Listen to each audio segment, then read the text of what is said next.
Russia से एक जहाज चला गैस लेके हमारे देश की ओर। भारत सरकार ने उसको रोक दिया। भारत सरकार ने रशिया से कहा कि हमें गैस नहीं चाहिए। हमारे देश के प्रधानमंत्री हमें कह रहे हैं कि स्कूटर इस्तेमाल मत करो, मोटरसाइकिल इस्तेमाल मत करो, कार इस्तेमाल मत करो, public transport work from home कर लो, तेल बचाओ।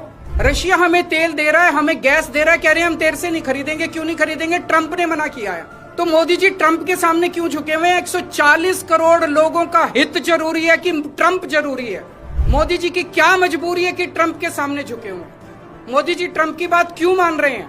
पूरी दुनिया का कोई नेता, कोई देश ट्रंप की बात नहीं मान रहा, मोदी जी ट्रंप की बात क्यों मान रहे हैं? चारों तरफ अफवाह फैली हुई है कि एप्स्टीन फाइल्स के अंदर मोदी जी का नाम आया, इसलिए मोदी जी डरे हुए हैं। चारों तरफ अफवाह फैली हुई कि अडानी को बचाना है, इसलिए मोदी जी डरे हुए हैं। मेरा कोई इंटरेस्ट नहीं है मोदी जी का एप्स्टीन फाइल में नाम है कि वो अडानी को बचाने की कोशिश कर रहे हैं कि कोई और कारण है। मेरा उनके व्यक्तिगत जीवन में कोई इंटरेस्ट नहीं है। लेकिन मैं मोदी जी को कहना चाहता हूं कि 140 करोड़ लोगों के आप एक तरफ इनको कह रहे हो कि गैस मत इस्तेमाल करो, पेट्रोल मत इस्तेमाल करो, दूसरी तरफ रशिया से तेल नहीं खरीद रहे।